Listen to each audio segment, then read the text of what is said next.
Encontros com o Futuro, hoje com uma convidada muito especial, Fernanda Belchior, diretora de marketing na Eleia Digital. Aqui comigo na bancada, Suelen Pedroso, advogada e professora da SPM. Meu nome é Matthew Schurtz e sou diretor no World Observatory. Encontros com o Futuro é uma produção do World Observatory, da ESPM e da Prime, braço das Nações Unidas para as faculdades de negócios no Brasil e no mundo. O Fernanda, muito bem-vindo, viu? Conta pra gente o que faz a Eleia Digital. Bom, primeiramente é uma delícia, estou super feliz de estar aqui, agradeço o convite.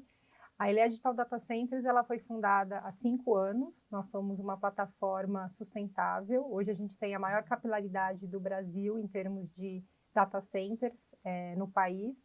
A gente tem 7 data centers em 5 cidades. Hoje, quando a gente olha para o mercado, realmente é um alcance incomparável. E toda a nossa infraestrutura ela é abastecida com energia renovável. Então, hoje, o que a gente faz, basicamente, é oferecer grandes edifícios para grandes organizações, grandes provedores de cloud, de conteúdo, espaço para eles levarem seus equipamentos com energia, com segurança, rodando com energia renovável, energia limpa, e boa parte do tráfego de internet passa pela gente, né? Então, eu diria que hoje tudo que você pensar em economia digital, até o que fica na nuvem, precisa de uma infraestrutura física. E essa infraestrutura física, quem consegue corresponder são os data centers. Onde ficam os seus data centers? Que cidades? Olha, hoje a gente tem data center em São Paulo, no Rio de Janeiro, que eu diria que são os principais mercados do Brasil. São Paulo hoje representa quase 80% da demanda de data center, é uma demanda bastante concentrada na região sudeste. A gente também tem data centers em Brasília, que é um grande polo governamental também de infraestrutura, e em Porto Alegre e em Curitiba. Então, hoje a plataforma são 7 data centers, como eu comentei, e a gente está em processo de aquisição de mais 2 data centers, que a gente deve fechar isso até o final desse ano, na Grande São Paulo, um em Tamboré e um em São Bernardo do Campo.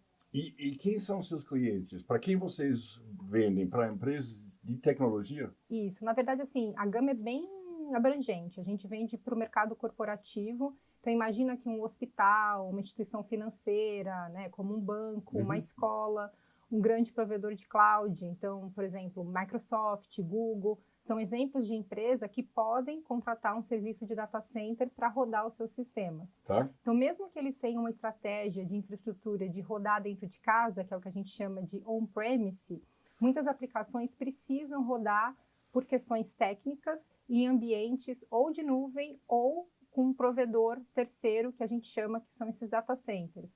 Então, a gama hoje, assim, o serviço que a gente oferece é praticamente para todo o mercado corporativo, né? Então, a empresa ela começa a ter uma estrutura, começa a ter uma demanda de ter bastante servidores, de bastante conectividade para trocar tráfego, como a gente chama, com provedores de conteúdo ou com operadoras, ela pode potencialmente precisar de um data center.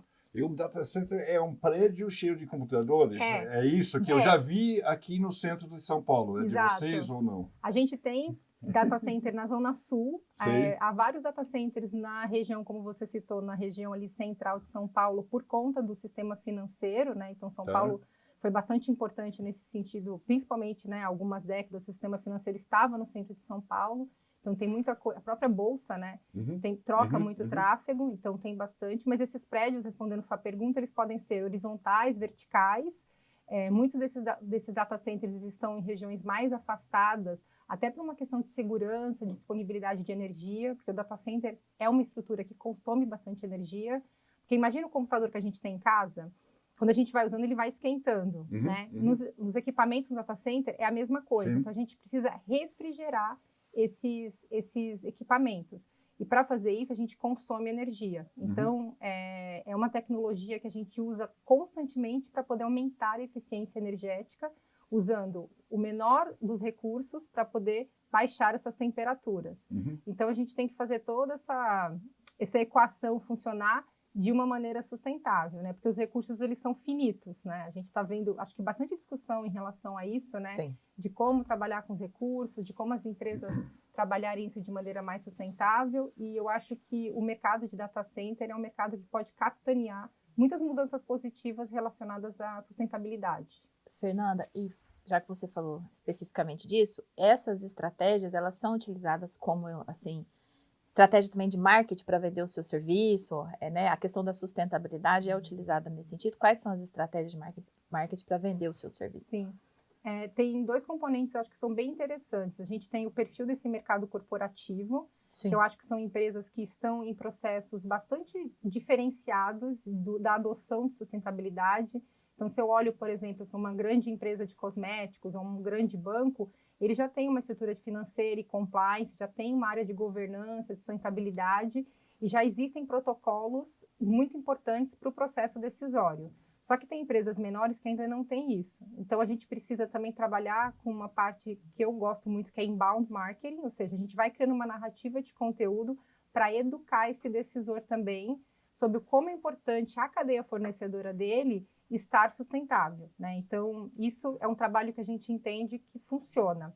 Agora, tem uma outra parte, que são esses grandes clientes, né, de capacidades massivas. Eu citei os provedores de conteúdo, os provedores de cloud, né? Então, por exemplo, um Google, Facebook, Microsoft, eles também são clientes de data centers. E essas empresas, elas já assumiram protocolos, compromissos globais de sustentabilidade. O Google foi uma das primeiras empresas em 2007 a colocar protocolos de descarbonização.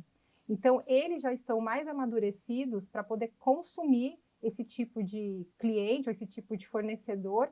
E aí, essas mensagens, elas precisam ser mais contundentes, né? Então, a gente pode trabalhar, assim, várias questões. Eu acho que os próprios relatórios de sustentabilidade, né, a gente precisa ser muito walk the talk, no sentido de olhar as ações que a gente está implementando ou implementamos e usar como estudo de caso. Eu acho que trabalhar algumas parcerias também são bem importantes. Então, hoje a gente tem parceiros que a gente faz reaproveitamento de cabos que a gente tem hoje dentro dos data centers. Isso é gerado um cheque verde que você pode investir socialmente ou pode reinvestir na operação. Então, é bem importante que você faça essa prestação de contas também, né? E eu não sei se eu entendi. Você reaproveita o cabo, como funciona? Na verdade, quem reaproveita? Vocês? A gente manda para um parceiro, né, que ele cuida de toda a parte de reciclagem. Então você recicla seus cabos, é isso? Recicla, exato. E você consegue receber um cheque verde, esse cheque você pode utilizá-lo ou investindo socialmente em projetos ou comprando mais materiais desse fornecedor, né? Então, hoje é um trabalho assim, que a maior parte dos data centers bem estruturados já vem fazendo, porque esse reaproveitamento ele precisa ser o maior possível, né? Então, para dar uma outra ideia para vocês, hoje toda a captação de água de chuva que a gente tem no nosso data center do Rio de Janeiro, a gente tem todo um sistema para evitar o desperdício. Então, essa água ela é reaproveitada nas dependências administrativas, né? Onde fica no Rio? No Rio, ele fica próximo do Parque Olímpico, ali em Jacarepaguá, que é uma zona assim, bem segura, uma zona que tem espaço para expansão ali. Inclusive, a gente está vendo bastantes movimentos de investimentos ali naquela região para trazer mais infraestrutura digital. Eu acho que é um mercado assim, bem apaixonante e bem importante, principalmente com o advento de inteligência artificial. Alguns estudos dizem que, por conta da inteligência artificial, o mercado de data center ele pode crescer 3 vezes a cada 2 anos. Então, assim, são números exponenciais que a gente está surfando essa onda agora. Sim. Porque a gente está aprendendo agora a entender como que esses sistemas vão funcionar. E isso não é uma questão que vai acontecer na Europa, nos Estados Unidos, vai vir para o Brasil. Isso está acontecendo concomitantemente no mundo inteiro. E o Brasil ele pode ser protagonista nesse segmento, porque a gente tem uma matriz energética limpa, né? Acho que cerca de 70% a 80% da nossa matriz ela é verde. E como a gente está falando aí de escassez de recursos, isso em nível mundial, muitos protocolos nos Estados Unidos e na Europa, que eles acabam não tendo ainda capacidade para expansão, o Brasil se coloca numa posição bastante protagonista para receber esses novos investimentos que vão rodar essas novas aplicações, ou as aplicações que já estão acontecendo, voltadas também para a inteligência artificial, sob uma perspectiva sustentável. Porque eu acho que o mercado corporativo está começando cada vez mais a entender que a gente não pode explorar, né? A gente tem que usar de um jeito positivo, o recurso ele é finito, para a gente poder ter retornos a longo prazo. Isso sim é sustentabilidade, né? Ela também toca, ela principalmente toca no aspecto econômico. O data center, ele é usado por gente fora do Brasil? Sim, ou só sim. Do mundo inteiro? A gente pode, por exemplo, hoje a gente tem cerca de mais de 150 clientes, né, no Brasil, que são essas empresas que eu comentei para vocês, Sim. e também provedores internacionais. Então, imagina que o Facebook, ele precisa rodar conteúdo, uma aplicação específica, atender lá o Paraná. Então, ele vai poder colocar um sistema rodando no nosso data center ou de um concorrente próximo da onde ele precisa gerenciar esse conteúdo. Tem uma questão que é muito importante na física, que é aquela questão de quanto tempo um dado leva de um ponto A para um ponto B. Então, por que uma plataforma descentralizada ela é importante? Porque quanto mais os sistemas estiverem rodando próximos aos clientes finais, essa experiência ela vai ser mais bem sucedida. Sabe quando vocês mexem no celular para comprar alguma coisa e o sistema ou o aplicativo começa a demorar? Então, isso provavelmente é porque pode estar relacionado com algum problema de infraestrutura, no sentido que aquele dado não está sendo baixado rapidamente. Então, você dificulta a experiência. Quando eu começo a colocar as aplicações próximas dos consumidores finais, eu vou deixando esse serviço com uma melhor experiência. Então, acho que essa aqui também é a grande sacada, né? Porque a partir do momento que a gente usa mais tecnologia, mais serviços digitais, agora com a inteligência artificial, a gente não só vai crescer a demanda, mas a gente tem que espalhar essa demanda também pelo Brasil e por outros países para que o serviço ele seja com maior qualidade. E eu não sei, né? Estou aqui pensando, a questão da demanda também deve ter, de alguma forma, mudado e aumentado também depois da questão da Lei Geral de Proteção de Dados, né? Porque repaginou, talvez, também algumas funções que vocês oferecem, não? Sim. Acho que tem uma questão de soberania bem importante, né? Da demanda de alguns dados terem que rodar localmente. Então, eu acho que o marco regulatório ele traz uma governança que a gente precisa, né, seguir essas políticas públicas. Então, eu acho que a soberania de dados ela faz com que os data centers locais tenham um papel protagonista de poder fazer essa guarda de dados. E eu acho que teve um outro componente aí que a gente passou, infelizmente, que foi a própria pandemia, né? O Covid, ele digitalizou o jeito que a gente trabalha, né? Então, muitas pessoas começaram a rodar mais aplicações, trabalhar de casa, então a gente usou mais internet, e isso acabou demandando aí mais também infraestrutura de data center.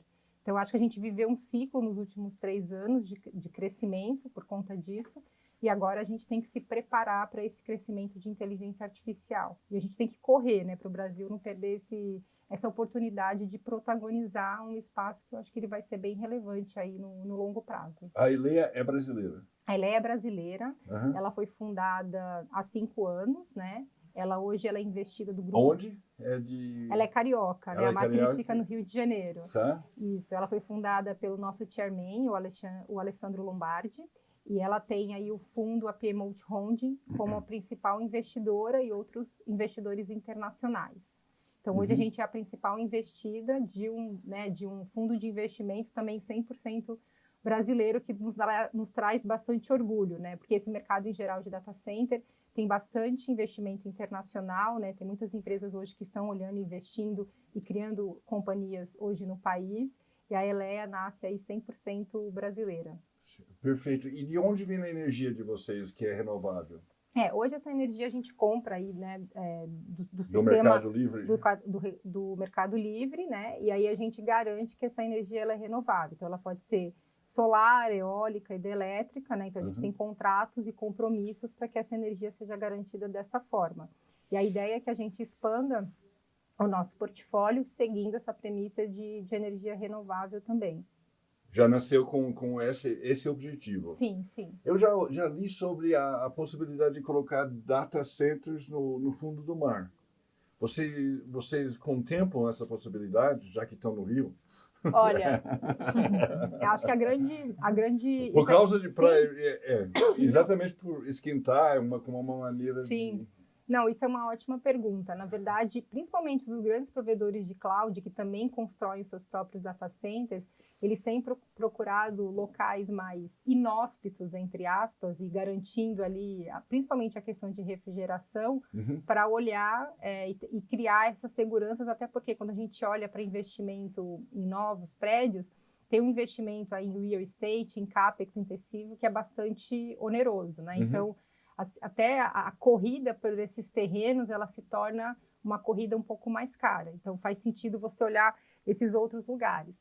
Mas eu diria que isso são investimentos ali mais a longo prazo e vão requerer muitas tecnologias, né? Porque pensa como... É isso que eu pensei, como que isso vai ser viabilizado? Eu acho que, provavelmente, alguns mercados ainda mais maduros e maiores que o Brasil podem estar ainda na fronteira, na vanguarda desse tipo de investimento, para poder chegar até o país. Eu diria que hoje as estruturas até em termos que a gente... de lei, né? Sim. Exato, E novamente tem uma questão regulatória também, né? A gente teria que ter aí um passo legal para que viabilizasse esse tipo de investimento hoje no país. E que mudanças você prevê nesse setor, né, para a sua empresa? Eu acho que a própria inteligência artificial vai aumentar um pouco a demanda. Aumentar não, um pouco não, vai aumentar muito a demanda. 3 vezes. Então, só para dar acho que uma grandeza de valor para vocês, até uns 5, 6 anos, quando a gente falava de construir um data center, a gente estava falando ali de capacidades de 5 megawatts, que é a unidade de medida de energia que a gente utiliza, de 2 a 5. Hoje a gente já está falando de data centers de 40, 100, 200 megawatts, isso no Brasil. A gente está falando de data centers nos Estados Unidos de 1 gigawatt. Então, a gente está falando aí de multiplicar o que a gente tem por mais de 100, mais de 1.000 em termos de volume, né? E é um crescimento que ele é exponencial no sentido que a gente está olhando para esse crescimento nos últimos 2, 3 anos, né? O mercado de cloud estourou no Brasil em 2012. Até então, você tinha um crescimento que ele era relevante, mas ele era ali a 2 dígitos, que você não via tanta demanda nascendo. Mas por que isso acontece? Porque os modelos de machine learning, os modelos de inteligência artificial, hoje eles consomem mais energia. Então, quando eu coloco ali um chat GPT para poder funcionar, toda aquela operação, para ela funcionar, ela vai demandar muito mais energia do que uma aplicação legada ou normal que roda numa cloud. Então, a grande sacada é o consumo de energia. Então, o que a cadeia de infraestrutura digital está trabalhando e está fazendo é como que eu produzo equipamentos, como eu opero esses data centers, de maneira que, já que eu vou usar mais energia, eu preciso usar essa energia da melhor maneira possível. Por isso que a pegada de sustentabilidade nesse mercado ela é muito importante. Porque se a gente não usar o recurso de maneira adequada, ele vai faltar em algum momento, né? O planeta é um só, então a gente precisa realmente cuidar desses recursos. Então eu diria que as expectativas elas são muito promissoras, no sentido que a gente tem muita demanda vindo, muitos modelos que vão poder rodar no Brasil, que são aplicações ou demandas de clientes nos Estados Unidos ou em outros mercados. Então, tem uma chance de potencializar essa internacionalização.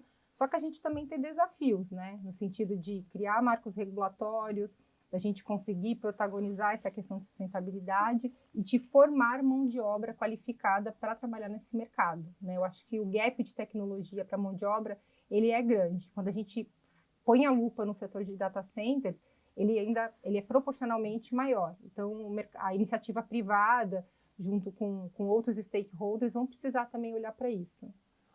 Fernanda, como que você entrou nessa área? Conta um pouco de você. Como você chegou, né, a ser diretora de marketing numa empresa de data centers? Pois é, eu sou jornalista de formação, né? Desde os 12 anos, meu sonho era ser jornalista, eu diria que é um lugar comum, adorava aula de literatura, redação, ia super bem escrevendo. Trabalhei por uns 10 anos com isso e sempre em mercados de capital intensivo, cobrindo papel e celulose, cobrindo a indústria petroquímica, trabalhei em alguns jornais. Sim. E aí eu resolvi mudar um pouco a minha carreira e começar a estudar estratégia, estudar inteligência de mercado. E aí eu tive uma oportunidade de migrar para o Rio de Janeiro, eu sou paulistana, nasci e criada em São Paulo.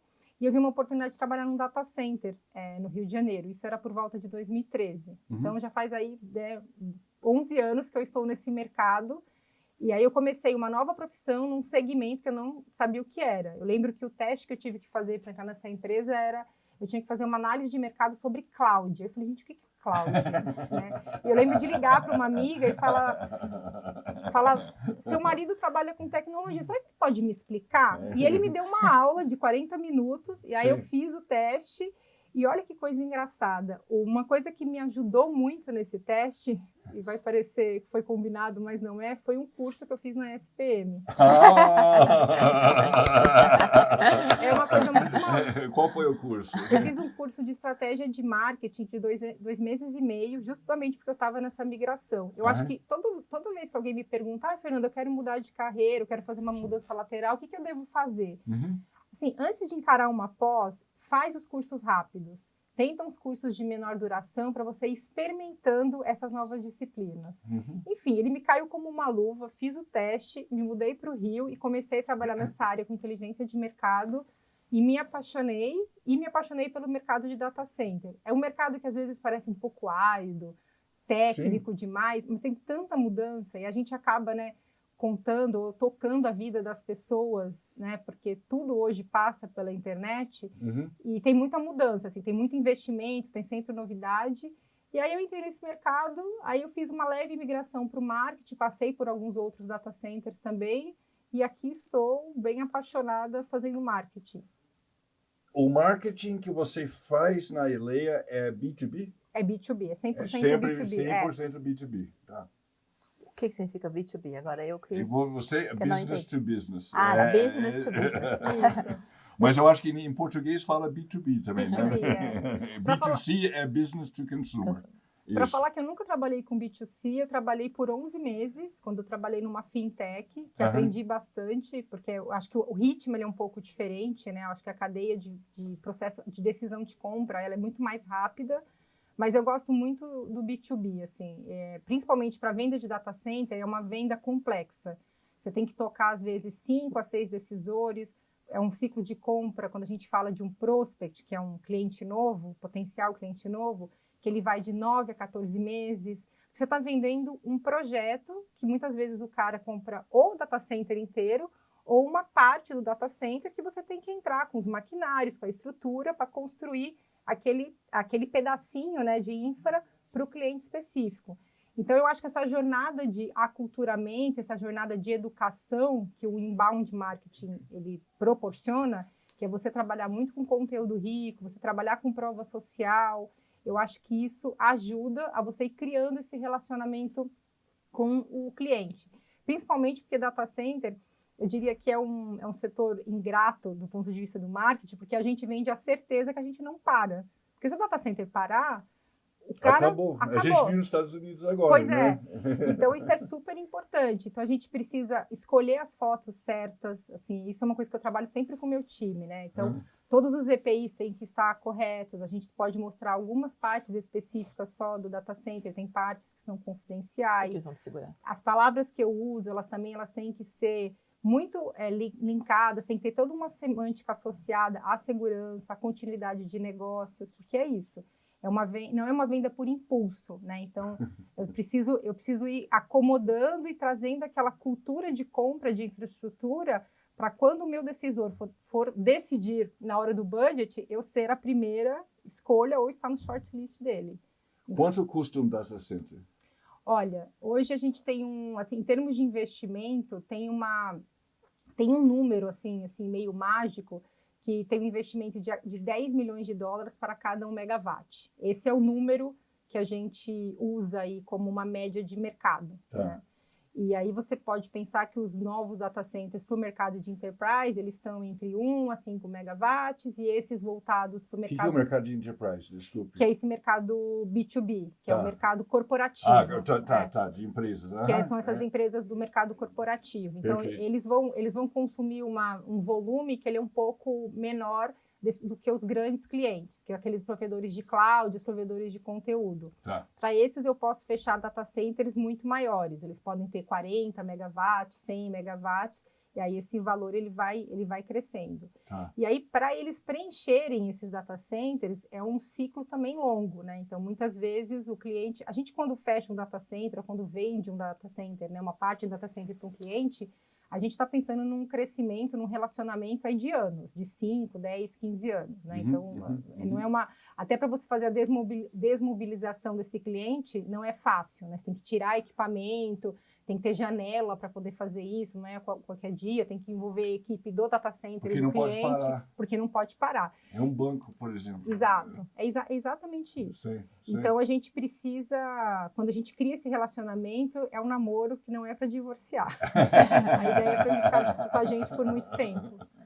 A visão do marketing disso não pode ser de nenhuma forma imediatista, né? Não. É algo construído de uma forma muito sólida. Acho que reputação é aquilo que a gente pode trabalhar por anos e pode acabar em 2, 3 segundos. Então, eu acho que tem uma questão de ser perene, recorrente e trabalhar os múltiplos canais, ter uma abordagem omnichannel para que esse decisor seja bastante impactado pelos canais corretos. Por exemplo, sabe uma coisa que funciona muito no nosso segmento? Eventos customizados.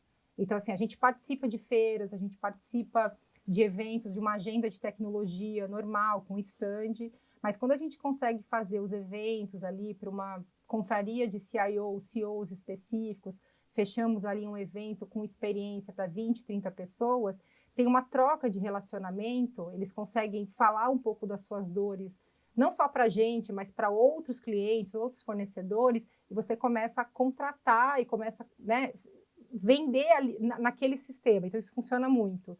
Grupo de WhatsApp, eles se falam bastante, porque é isso, assim, eles precisam ter prova social, eles precisam ter referência que o sistema funciona. Então, eles se conversam, né? Então, eles não podem errar, né? Se um diretor de TI, ele compra uma infraestrutura de TI errada, isso vai cair como um projeto e vai ser sob a responsabilidade dele, porque isso é muito crítico para o negócio. Então, a gente tem trabalhado muito essa experiência, essa diferenciação pessoa a pessoa para poder ir criando esse relacionamento. Tem uma questão de confiança que é muito importante. Então, assim, a reputação, ela passa muito por uma questão de confiança. Ele precisa entender que a gente é seguro nos protocolos, com os times e não só na infraestrutura. Fernanda, acabou nosso tempo. Tem mais alguma coisa que você quer contar para a gente? A gente tem, assim, várias novidades aí. A gente vai ter um rebrand aí em setembro, que a gente vai trazer algumas coisas novas aí da marca. E a gente segue investindo. Como funciona rebrand na área de data centers? Eu não tenho a menor ideia.